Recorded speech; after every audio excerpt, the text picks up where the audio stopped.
Uh-oh, I'm in trouble.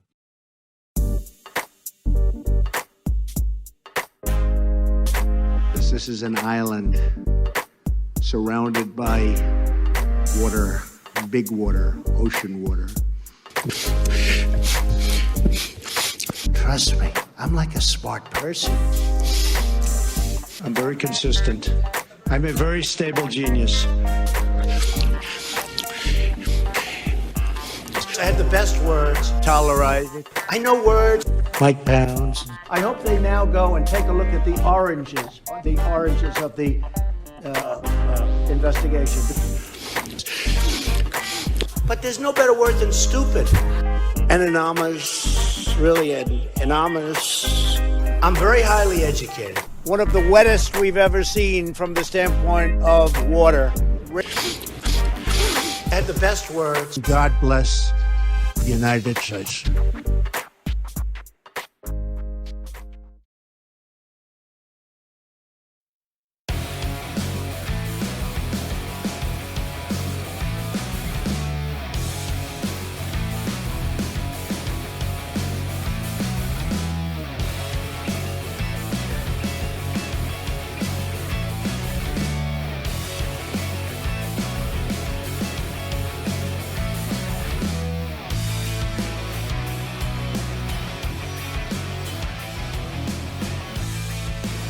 Around the nation, Waldorf Nation. Hey everybody, welcome to the show.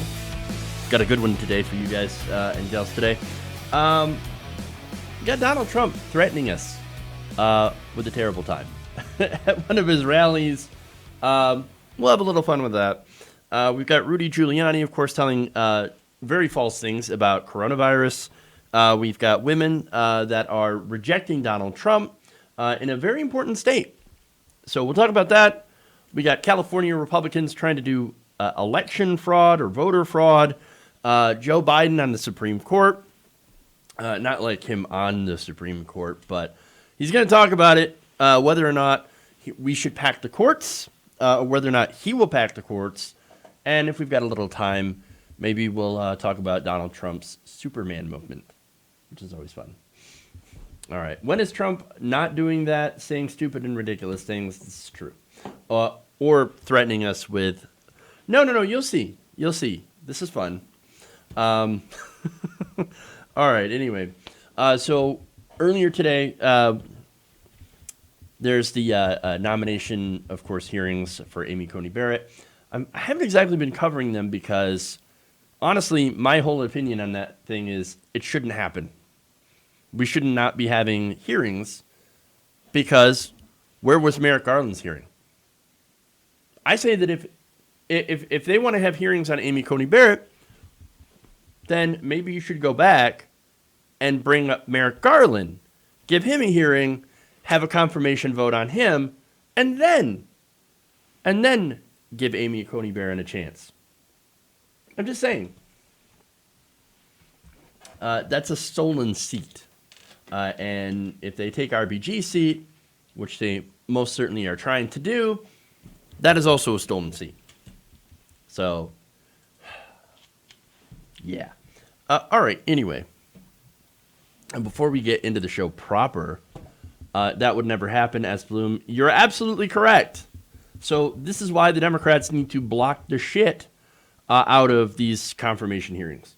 And whatever like tools they have, they need to use. And, of course, I know that they're not going to use them, as I've talked about that. Sheldon Whitehouse did a pretty good job. He did talk about a lot of the dark money. What was it? They spent about $250 million on advertising to try to – this was I believe this was advertising, like television advertising, weirdly enough, to try to call for a confirmation vote. Really, really weird because this is not something that people need to get for, like this is not something that voters can really do a whole lot about other than, hey, you should go and vote for Republicans. Because, look, some of the commercials that I've seen were like, confirm Amy Coney Barrett. Wait, but we don't have anything to do about that. That's really strange that they're running ads. It's crazy. But anyway, please like and share the stream if you haven't already. Esplin again saying Republicans like to play dirty and whine about being called out for it. Yes, yes, they do love to whine. They absolutely do. It's just what they do. It is what they do. All right. Anyway, dive into the show here. Let's start out with Donald Trump and his latest rally shenanigans. A lot of you have said, man, you find the best pictures. I really do. It's a, I don't know, it's a skill. Let's just say I'm good at it. All right, anyway. It appears that President Donald Trump is back on the campaign trolley. Trolley? Really? Okay, let's try that again. It appears that President Donald Trump is back on the campaign trail, holding a very large rally in Florida on Monday, where, if you look at the crowd, there were very few masks, no social distancing. Even after he himself had contracted coronavirus and spread it around to everybody in the White House. So, apparently learning absolutely nothing. In fact, he has learned so little about the coronavirus, despite the fact that he said, I learned so much about coronavirus, about COVID. No, he's gonna talk about how immune he is to the virus now that he has allegedly gotten over it. Take a look. What? Now they say I'm immune. I feel so powerful. I'll walk into that audience. I'll walk in there. I'll kiss everyone in that audience. I'll kiss the guys and the beautiful women and everybody. I'll just give you a big fat kiss. No, I'm gonna say I'll pass. Thanks. Not the fact that, there's anything wrong with like a dude kissing another dude or anything like that or going to the audience. No. It's because you probably still have coronavirus. There's no way. Gotta be no way that he still doesn't. Maybe he doesn't. Maybe he doesn't have coronavirus anymore. I don't know. I'm not gonna take that chance. Hell no. That's a hell no for me. All right. No thanks. You gotta. No. This is crazy. But look, obviously, I think he was making a joke. Yeah, he's not going to go kiss the audience. Of course not. That's even if he didn't have coronavirus. No, he's trying to make a point like, oh, look at how immune I am. I'm going to go and give everybody kisses and they're going to be fine. What are the odds that is going to be a super spreader event in Florida? Odds are good. Odds are real good. But here's the thing. I don't think that you can be immune from coronavirus, at least as far as we know. Okay, there's evidence that you could be reinfected, and of course it gets a little complicated because there are different strains of coronavirus around now. Because it's not just the one that originally came to the United States. It had been spreading around so rapidly that viruses, they tend to mutate after a while. In fact, right now we're actually facing a mutated strain that infects people even more efficiently than the previous strain. So you can get affected with one strain, and then, as evidence from a study published in the Lancet journal just recently, you can get affected with another strain of the same virus. In fact, there's a patient here, and in the Lancet journal talks about this patient being the first confirmed case of a COVID-19 reinfection in the United States. Now, that's important because it has happened in other countries. But this is the first one in the United States. Now, the patient, a 25-year-old Nevada man, was infected with two distinct variants of SARS-CoV-2, the virus that causes COVID-19, within a 48-day time frame. So he gets coronavirus, and, from one of the strains, he's like, oh, man, boy, this sucks. Good thing I then get over it later on. Okay, that's great. And then he gets infected again because apparently you don't have immunity to the other strains of coronavirus out there. And then this ended up actually being worse. In fact, the second infection, more severe than than the first, resulting in the patient being hospitalized and given oxygen support. So you can get coronavirus more than once. There's more than one strain out there, and there's a lot that we don't understand about this virus so far. And so the paper also noted 4 other cases of reinfection confirmed globally, 1 patient each in Belgium, Netherlands, Hong Kong, and Ecuador. And so Donald Trump he's playing with the lives of people in his audience. And the fact that they don't care or don't realize it, I mean, it's super dangerous. And so, I mean, that's okay.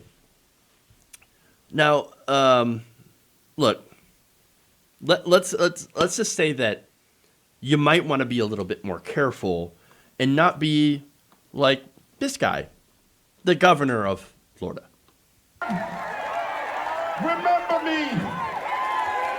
All right, bow your heads. Father God, in the mighty name of Jesus, we offer this prayer to you, Lord, on behalf of our president, Donald J. Trump, a man that you called for such a time as this, a man that had the courage to move the United States Embassy. You see that? He's out there giving high fives, no mask, and then he touches his face at the end. Do you want COVID? That's how you get COVID. That's how you get COVID. And that's Governor Ron DeSantis setting a great example for the state of Florida. Clearly, he doesn't give a shit about a virus that has killed over 215, nearly 220,000 Americans in an 8-month time frame. Doesn't care about it. Doesn't care about it. Compare that, of course, with the flu. A lot of conservatives love to make this comparison between this and the flu, right? Well, okay, how many people does the flu kill per year in America? The CDC estimates between 12,000 and 61,000 deaths annually in the United States of the flu. Donald Trump, under Donald Trump, coronavirus in 8 months has killed over 220,000 Americans. It is not the flu. It is worse than the flu. It kills more people than the flu. And of course, you end up having some people that have had organ damage as a result, permanent damage to their hearts, lungs, and other organs. And so those are lifelong conditions as a result of this virus. And so not only is it more deadly than the flu and more dangerous than the flu, but also you have a situation where not everyone has medical coverage. Not everyone can get airlifted to Walter Reed Medical Center. Not everybody can get the experimental drugs that Donald Trump can get. Okay? Not everybody can get pumped full of a cocktail of experimental drugs reserved for only for people with the worst symptoms, even if they have allegedly moderate symptoms. And we don't even know because guess what? We can't even trust the doctors on this in the White House. We can't trust Dr. Conley. I mean, come on. And here's the thing that's super frustrating about this. Donald Trump himself and his most fervent supporters, they don't understand it. I mean, look, outside of the rally, CNN did some interviews with Trump supporters, and it turned out that, of course, if you watch that, they've learned absolutely nothing. They're not concerned about this. They don't really care. They're still spreading misinformation about masks, and the whole idea, like, masks. I mean, I've seen people. I've heard of people passing out because they wear a mask, and they can't. It's too much carbon dioxide, and they're just breathing that back in. No, they're not. No, you don't actually know anybody that's happened to, because it doesn't happen. It's not a thing. It doesn't exist. And so again, they're spreading this misinformation here. And I've heard a staggering number, by the way. If 95% of Americans would wear a mask, we would have this under control in approximately a couple of months. And we could get to back to some semblance of normal. Isn't that the whole point, though? Isn't that the whole thing conservatives keep talking about, what they want to do? Well, we just want to get back to normal. Yeah, we all want to get back to normal. Or at least as close as we can to normal. If 95% of Americans wore the frickin' masks for, at least a few months' time until we've got a vaccine, then yeah, we could get back to some semblance of normal. But they don't want to do that. They don't want to take personal responsibility and do any of that. And what they want to do is just continue to pretend that it doesn't exist, that it's a hoax or whatever, and just do nothing. They want to do nothing and just let thousands more people die of something that really, we don't really have to. Again, other numbers that I've heard from medical experts, that if we had done the things that we were supposed to do, if Donald Trump had said, hey, we should all wear masks. I'm wearing a mask. Let's all wear masks, right, from now on until we get this under control. Then 40,000 people instead of 200,000 people would have died from this. It's still disastrous, but a lot better than what we have today. And so, again, they don't even want to do the bare minimum, though. They just want to try to get back to normal, no matter who it kills. Even if it kills themselves, they don't care. Disaster. All right. Speaking of COVID deaths, here's what conservatives are saying.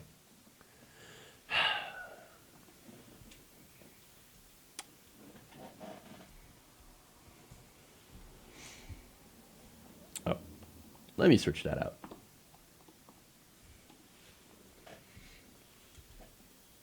People don't die of this disease anymore. No, they don't. Young people don't die at all.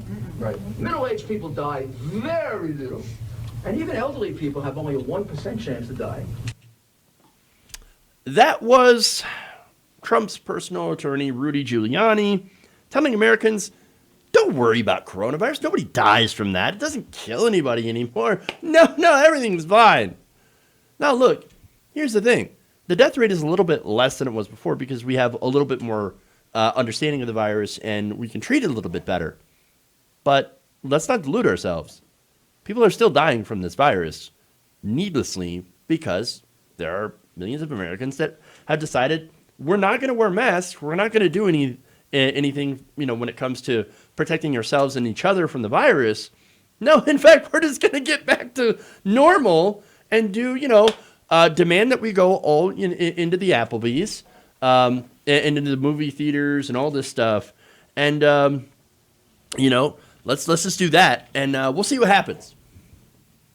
Well, we see what's happening. Coronavirus is spiking all over the country as a result of this. But again, Rudy Giuliani says, no, nobody's dying from coronavirus. Even older people. No, older people are still dying from coronavirus.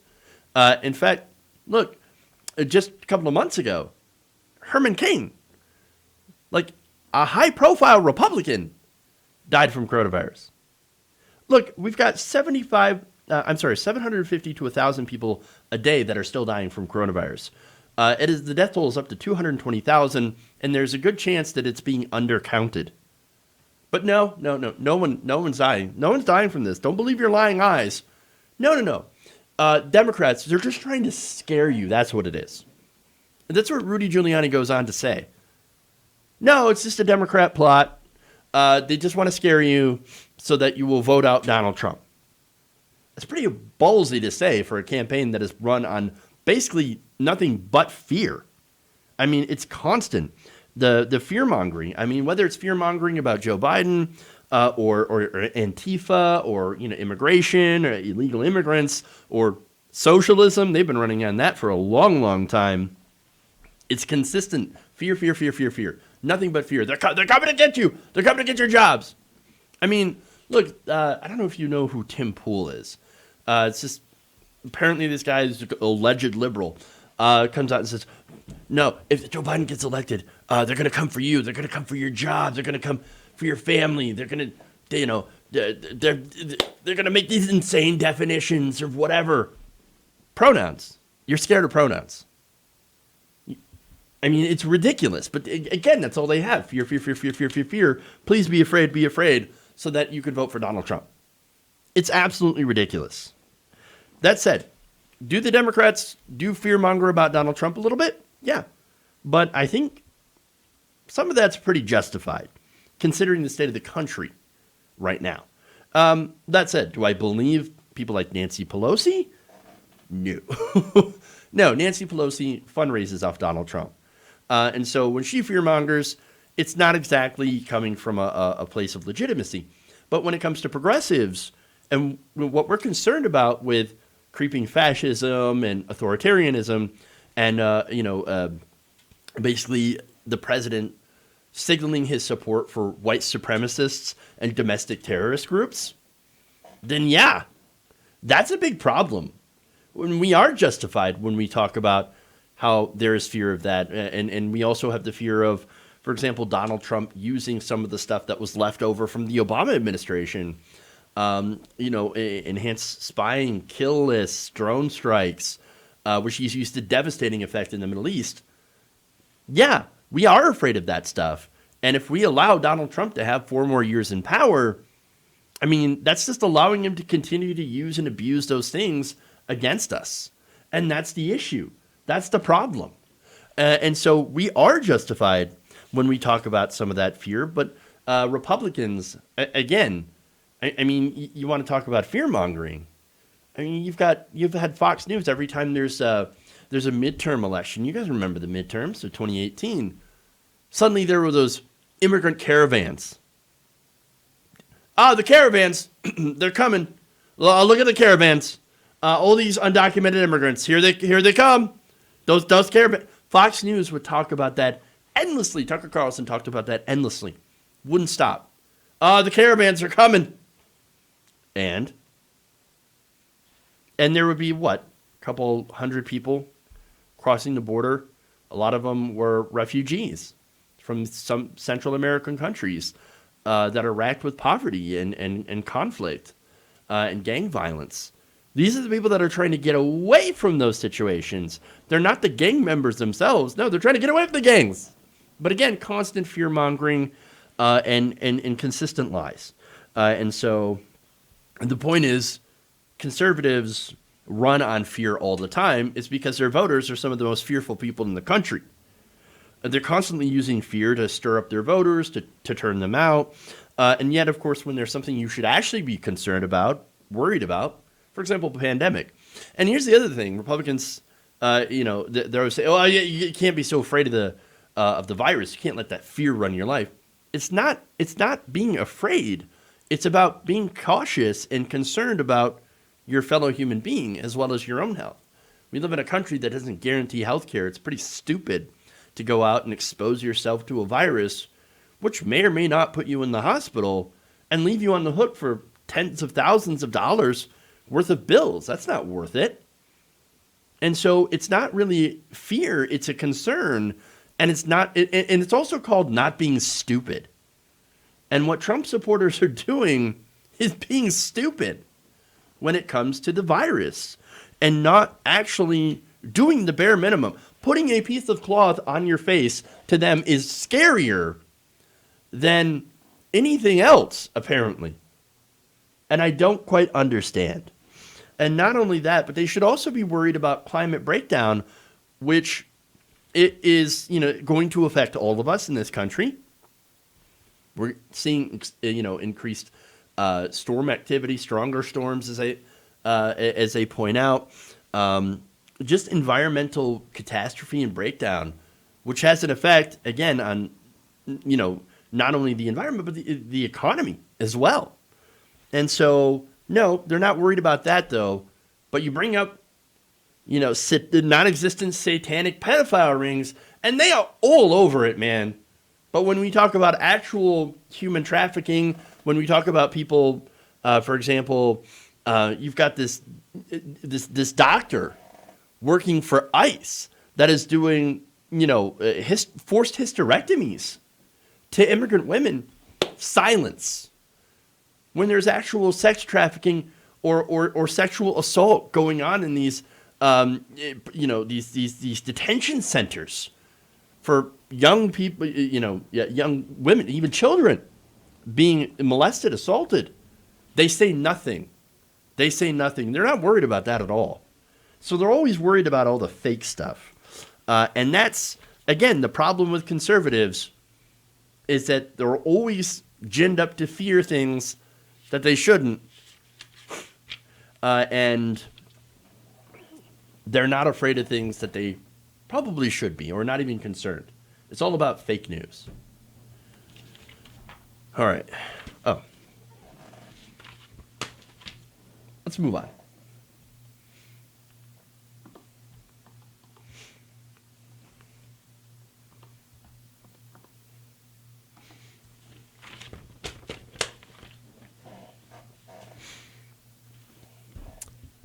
President Donald Trump appears to be struggling in the polls, especially in certain swing states that he won handily in 2016.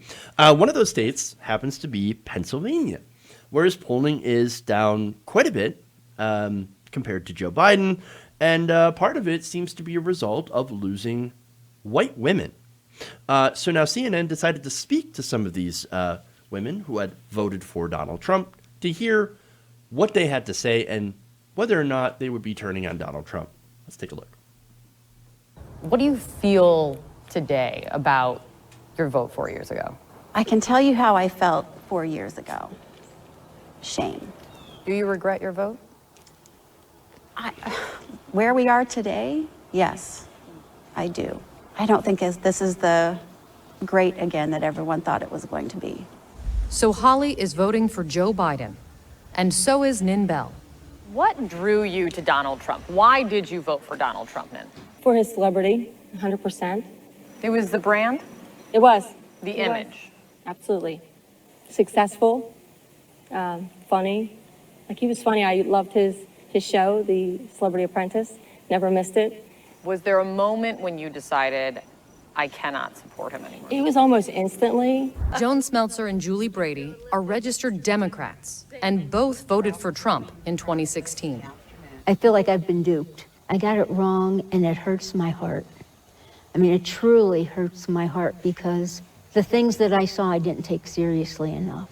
Throughout the campaign, he was making sexist, misogynistic remarks. And then there was the Access Hollywood tape. How did you guys process and digest that, being out there and voting for him?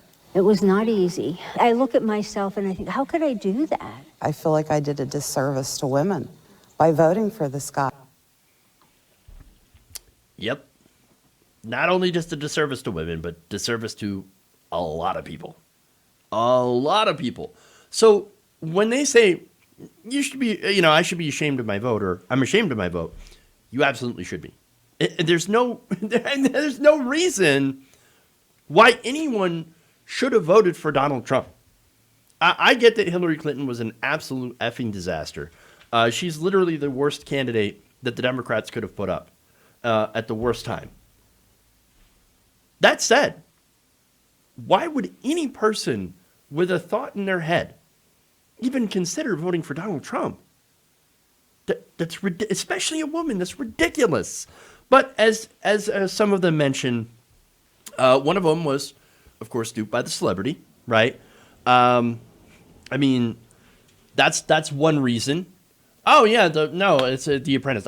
You know what? I'll get to that later because I've got a few thoughts on that. But I want to talk about first why they switched. Okay, so there are two major events that happened during Trump's presidency that got people to switch, and that would have made this election, I think, a lock for Donald Trump had they not happened. For one, coronavirus. I think we can all agree coronavirus is the true winner of 2020 because that changed the entire election. If Donald Trump had not been a fucking moron and actually had been responsible and actually had a good response to coronavirus, including, back in March saying, hey, look, there's this coronavirus, whatever, it's coming from China, and we should put on our masks. We should all wear the masks so we don't get the China virus. Okay, you know what? The shit framing, I'll take it, though. Because he's telling people to wear masks. All right, good.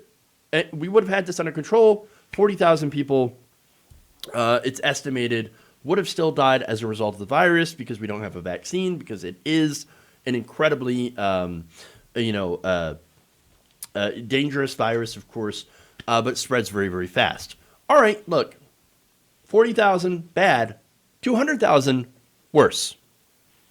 But understand, we've never experienced SARS-CoV-2 before and COVID-19. And so, understandably, it's a pandemic. There are going to be some problems dealing with this. And unfortunately, we're going to lose some people. But under Donald Trump, the number of people, the number of losses that we have had is just, again, the response to it was a disaster. Because for months he played it down publicly while knowing the truth in private, if you had listened to the Bob Woodward tapes. And so that's one, okay? The other thing is the George Floyd protests, the killing of George Floyd specifically. And so you had video that outraged people. One of the women in the video, she's like, yeah, that was one of the big things, the George Floyd protests. And she goes on to say, look, I'm a mother. When I heard that he was begging for his mother as he was laying, dying, she's like, that got to me. I saw that. And she actually now protests weekly for Black Lives Matter.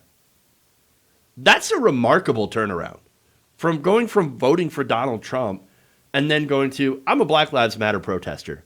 That's significant political evolution. And I give her credit for that. Big props on that. And so not only that, but you had the response from Trump on the George Floyd protests was to scream law and order and then to deploy federal troops in order to get a photo op with a Bible. Fucking ridiculous. Ridiculous. And so now let's get to the celebrity, right? So one woman, as you heard, yeah, it was a celebrity. Okay. She explained how it was because of The Apprentice, because he was entertaining, and appeared to be successful. Well, we know that was never the case. He was deeply indebted. The producers, they knew this, and what they did is that they made up this elaborate lie, this character that Donald Trump could pretend to be. And look, if you had read some of the behind-the-scenes stuff about The Apprentice, Donald Trump would forget what his lines all the time, and it just, he was terrible at it. And yet still, he was able to cultivate a following, an audience from that. But understand that was never real. His success was never real. All of it was a result of brilliant marketing and people around him spreading this narrative that he is a successful person. What we know from Donald Trump's taxes shows the opposite. He is deeply in debt. His businesses don't make enough money. He's made terrible investments. He's, went bankrupt many, many times. He's lied about his taxes so that he doesn't have to pay them. In fact, he's not paid taxes for 10 years because he claims so much in losses, nearly $1 billion in losses so that he didn't have to pay taxes for 10 years. But then when trying to get loans, he would then inflate his assets in order to get more favorable loan term conditions. And so everything about Donald Trump is a complete lie, down to his tan, his fake bake. And we know that. We know that. Now, do enough people know? I would hope so at this point, because he's been president for 4 years. I would hope that, again, you've got the 30% of Trump voters that will never budge. They'll never move. They'll see all this stuff and say, that fake news. Fake news. All right, whatever, right? You want to believe in a fantasy because you've wrapped up your entire ego into this person, your entire self-worth and well-being, whatever, into this one person. and you can't stand to see the truth about them. Well, that's a sad day for you, but whatever. We're not going to reach you. I don't care about you. I don't care about you. But what I do care about is enough people who are on the fence, who are undecided, saying, oh, yeah, that's who Donald Trump is? Well, fuck that. I'm not going to vote for that guy.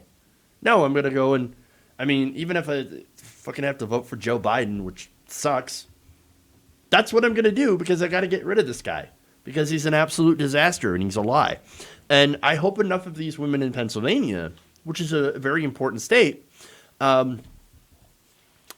decide to turn against him. And so far, what the polls say is encouraging. Recent polls show President Trump, Donald Trump down 7.2% in Pennsylvania. With women, he's 23 points down. He back in 2016, he did well with women, 50-50. 23 points down. He's also down double digits nationally. Again, I know our system is the Electoral College. You can win the popular vote and still lose the Electoral College. But Donald Trump's got a really, really difficult path to victory in this election. There's a lot of people that are saying, even Frank Luntz, the Republican pollster, says, I don't think he's got the numbers anymore. Like, I don't see what path to victory he has because he has bungled coronavirus and all these other issues so badly. And so he's also down double digits, in other places. He's even down just barely in Iowa. You've got Florida, where Joe Biden is winning. You've got Ohio, which is in play, which is competitive. A lot of these states are unheard of for Democrats. I mean, especially in a lot of these places where Donald Trump had some really big wins. Those states generally go to Republicans. Now Joe Biden's got a shot, and he's actually campaigning in those states. And what's worse for them, a poll last week by Quinnipiac revealed that Biden was ahead 60-37 among white women. White women mostly went to Trump last time, now massively going to Biden. That said, polls are not the end-all, be-all. I feel like we have to get this caveat, okay? You still have to show up and vote. And as some people point out in the chats here, Obama won Iowa in 2008 and 2012. Did not, obviously Clinton did not win Iowa, as far as I know, in 2016. But now, here we have a close race, very close in Iowa, with Joe Biden just barely getting an edge. And so, that said, you got to be careful of the polls. You got to show up. You got to vote. You got to be aware of voter suppression. And you really have to be, you got to track where your vote's going to, if your vote was counted too. If you're voting absentee, if you're voting by mail, you really have to be careful. But so far, it's a disaster for Trump. I mean, he's in a world of hurt. And it does make it more likely, and this is the other thing to watch out for, it makes it more likely that the Republicans are going to want to try to steal the election using the courts and using voter suppression. So also make sure to watch out for that. All right.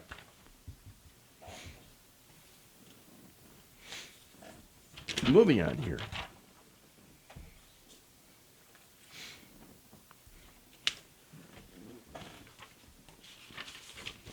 Actually, you know what? I want to take a quick break here. We'll come back. We've got fake ballot boxes popping up in California. I'm going to talk about that, and we've got more stuff as well. So stay right here. Round the Nation will be back in a minute.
There are some whores in this house.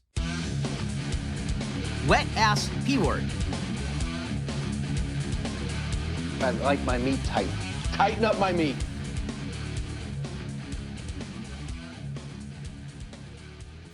Welcome back to the show, Around the Nation, right here, Waldorf Nation. So let's see. I've got a couple of super chats here that I want to read. LWell says, "Why would you let that super spreader touch your child?" I don't know where I just got that picture randomly. I don't think it's after he got COVID. To be fair, also I've seen patients still shedding coronavirus in their blood 6 months after initial infection. So yeah. That's how it's virulent. It's virulent. All right. Let's see. A lot of comments here. Ooh, we've got some conservatives in the audience. Fantastic. There's socialism is gay. Okay. Is there something wrong with being gay? That's a weird thing to say. Okay, weird perspective. All right. Anyway, that's fun. Hey, people on Twitch. I've got a few viewers there. Let's see. We've got a discussion here about Biden, voting for Biden. Again, if you want to look at it from a different perspective, it's basically voting against Donald Trump. That's what it is.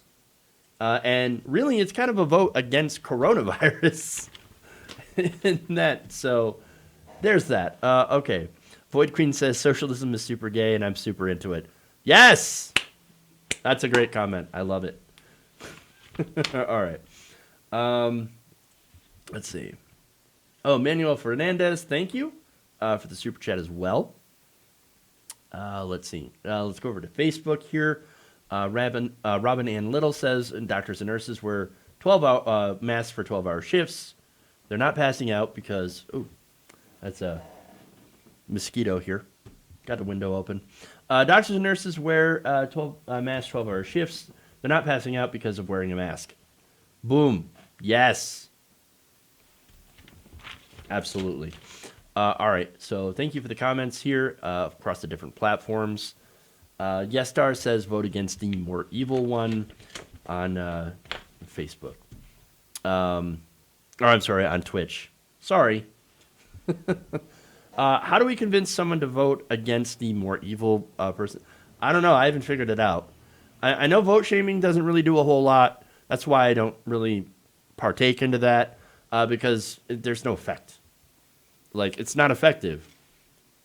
I've never seen anybody get vote shamed into voting for someone. What changed my mind, because I was a never Biden person as well. What changed my mind is listening to rational arguments and realizing that it's more important to, this election to me is more important policy-wise than my feelings. And that's what it was. What it came down to me is, am I going to just, because look, understand, I carry a lot of anger towards the Democratic Party. I fucking hate the Democrats. They're a disaster. And yes, they screwed us over so bad. And I totally understand the anger because I feel that same anger. But for me, it's I can't just, my feelings are not more important than what's the good of the country.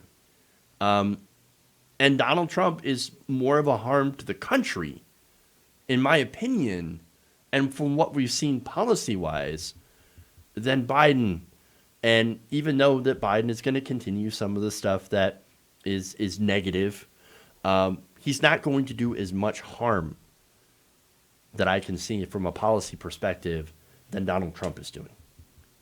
And so that's the way. They're screwing us again in 2020. Expect the Democratic Party to screw us all the time. That's why once the election is over, we fight the Democrats with everything we have. And so that's the issue. And I'm not sure what Shelly Hansen's going on about in the chat, but you do you, girl. Do you.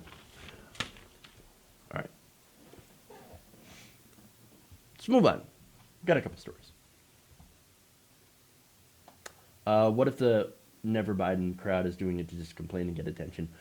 I'm pretty sure that there are bad faith actors as well that are doing it for clout, because it is popular to complain against Democrats because of how they do fuck us over. And there's a market there. There's always going to be a market for something. But anyway, let's move on.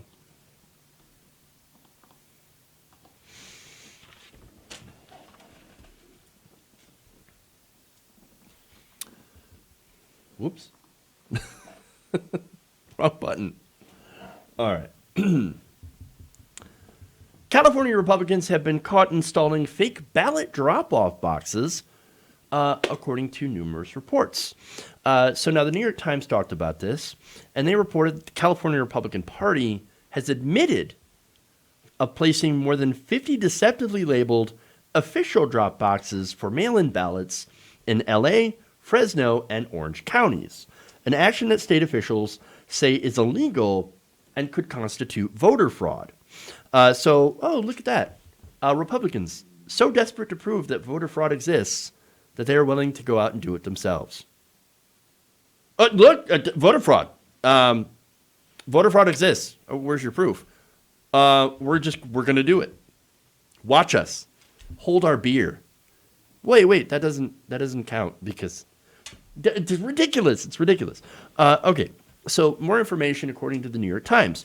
The dark gray metal boxes have been popping up over the past 2 weeks near churches, gun shops, and Republican Party offices, likely, of course, to juice their turnout. Which, again, I don't have a problem with.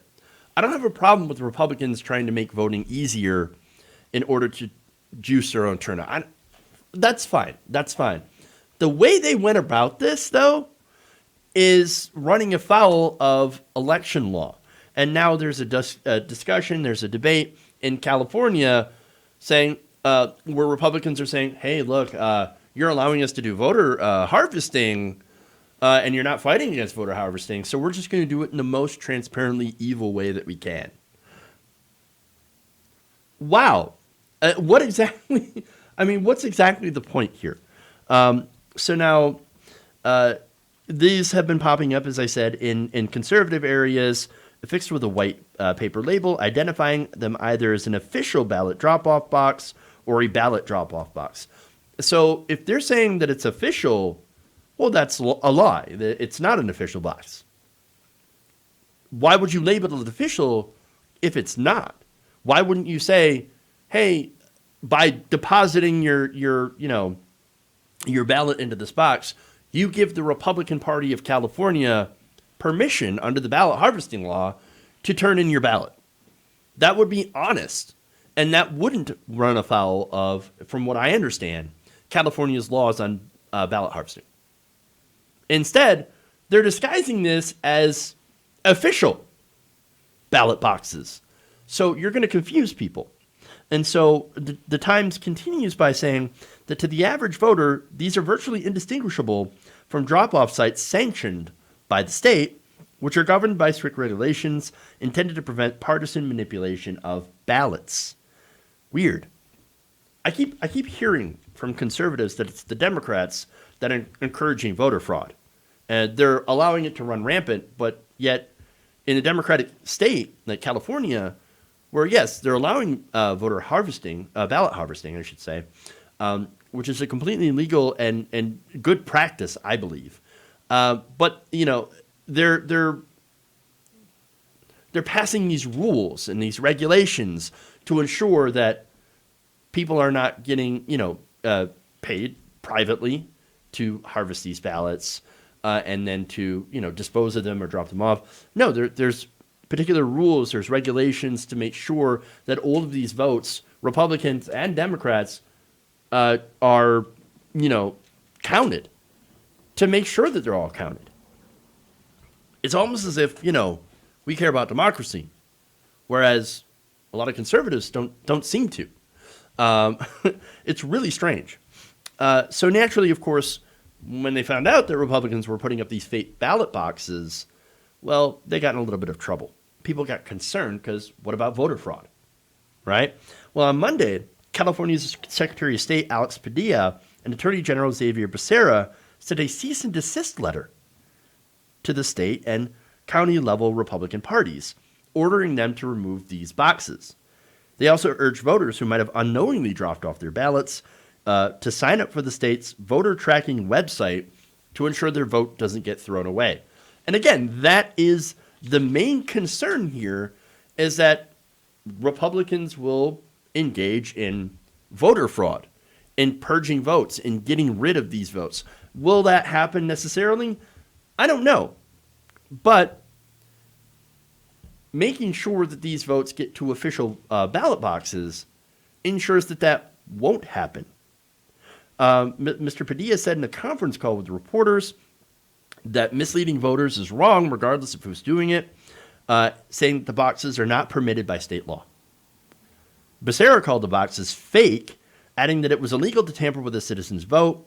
He warned that anyone engaging in this activity could be subject to criminal prosecution or civil action, which could lead, of course, to prison time. It really could. And so you might wonder why this is illegal, especially considering how California is a little bit more liberal with their voting laws. Ballot harvesting works basically by you, the voter, giving a third party permission to transport your vote to the polling place. So it all, really hinges on whether or not you give the particular group, organization, or person permission to handle your ballot.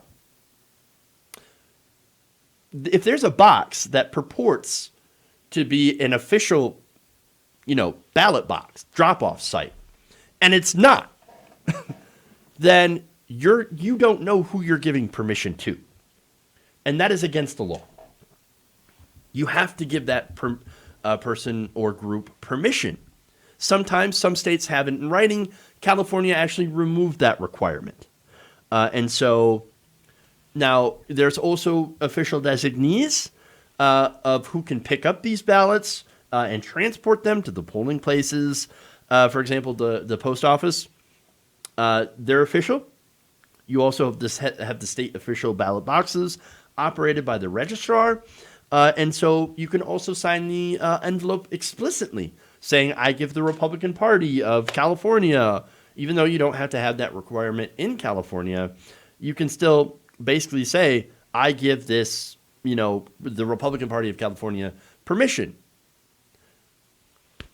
But really, to avoid all these messy entanglements, wouldn't it just make sense to ask the registrar, hey, can you put a drop off here, or basically allow those places, those churches, gun shops or whatever, to say, here's our official drop off place, or just get someone from those organizations to go and turn them in on the voters' behalf. There are ways that they can do this that aren't transparently ridiculous and stupid. I wonder why they're not doing it. I wonder why they're not doing it. And that's my question. Is it because they're trying to test the law or trying to trick people so they can throw away their ballots? I don't know. I mean, Republicans not turning in ballots, well, I mean, they'd never do something like that, would they?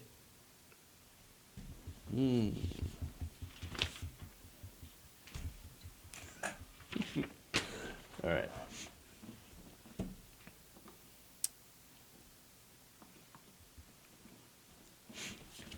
So now I'm going to criticize Biden. Because of course, right?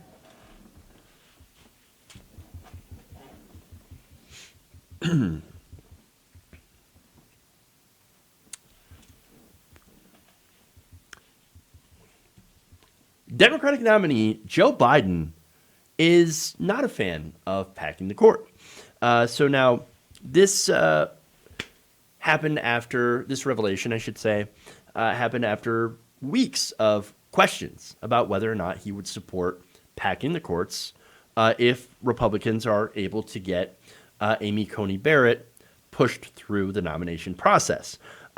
So now, during an interview with WKRC TV, while campaigning in Cincinnati, Biden was asked point blank, are you going to pack the court? Are you in favor of it? He says, quote, "I'm not a fan, but I don't want to get off on that whole issue. I want to keep focused." And so, look, there's a difference between being not a fan of court packing and still doing it, and preemptively surrendering on this issue. Unfortunately, I tend to believe that Joe Biden will preemptively surrender and not do court packing regardless. In fact, here's what he said about that. "The president would love nothing better than to pick a fight, whether or not I would, in fact, pack the court or not pack the court." Okay, but who cares?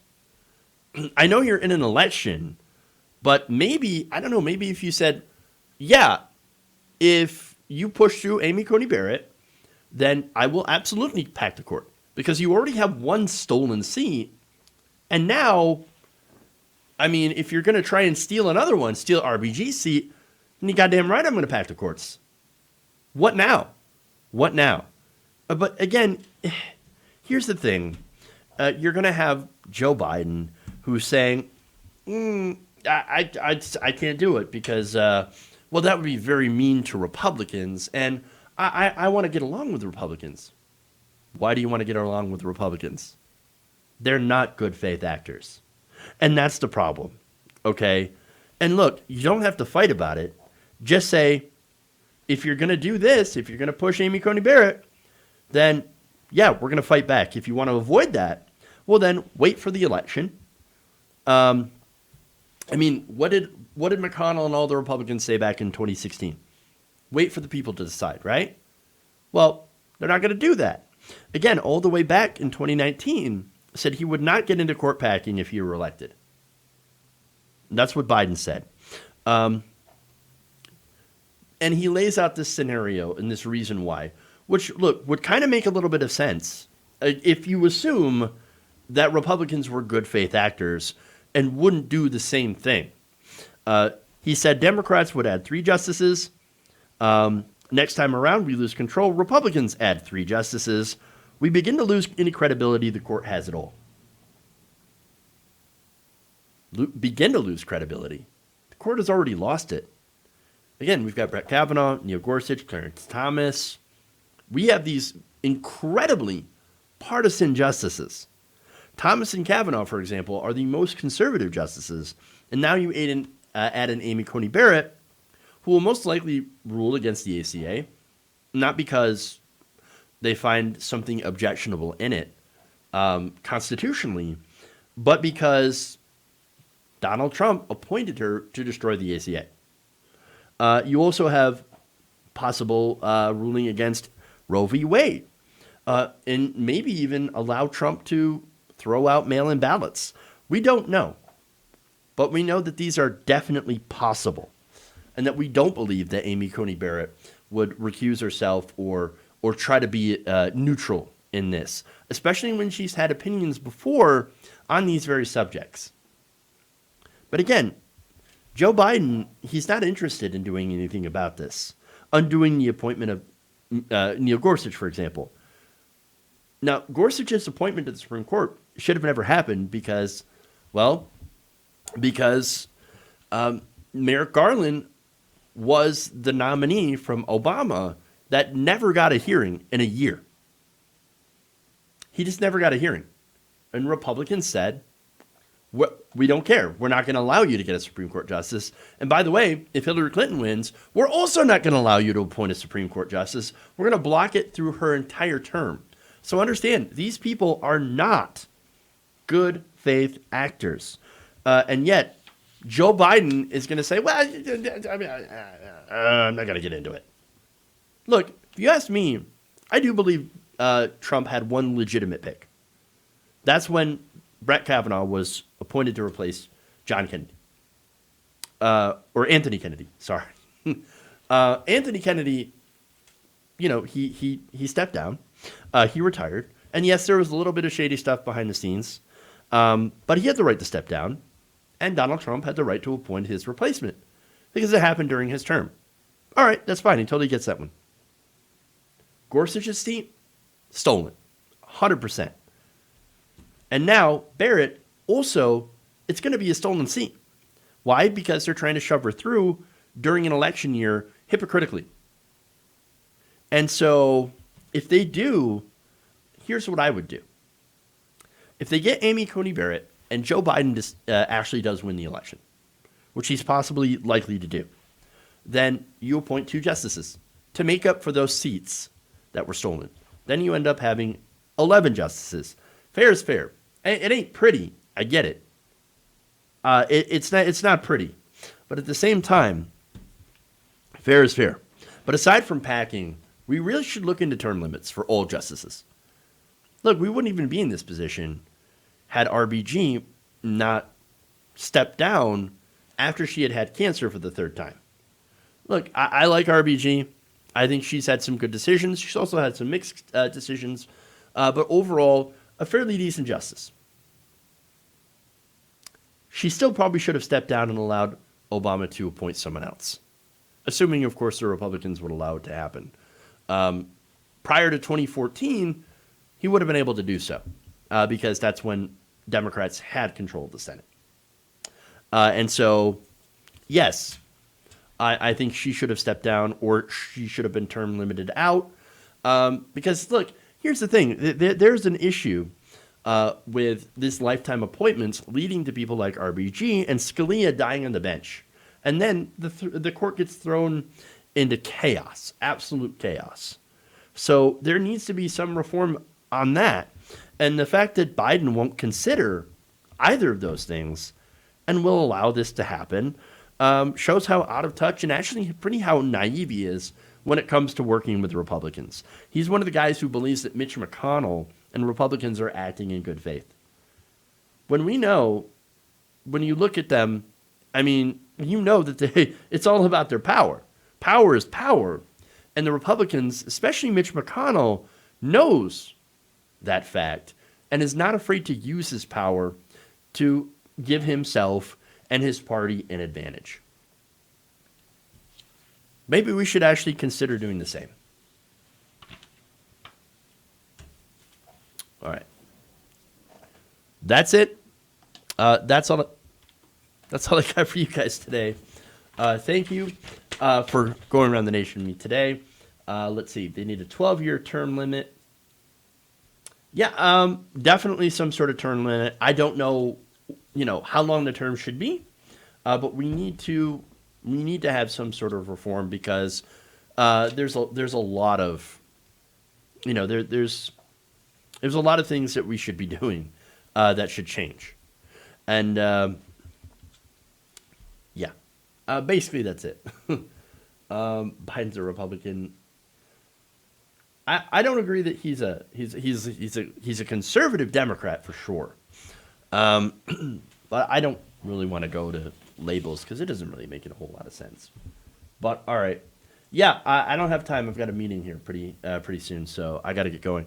All right, guys. Thank you. Appreciate all the super chats. Please like and share the stream if you haven't already. Please consider becoming a patron. It's patreon.com/Jeff Waldorf. Let me put the link up here in the chat for YouTube.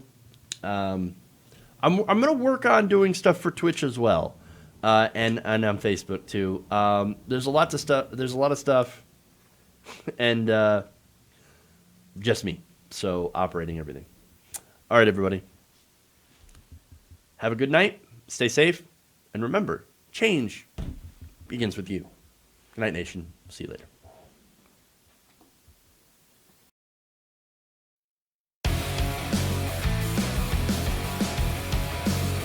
Why? Oh, you're getting nervous, man. Mike Pounds.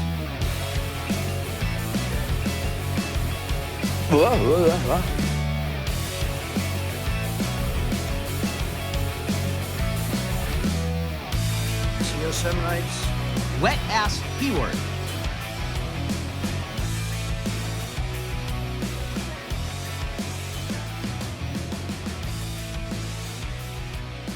Please clap.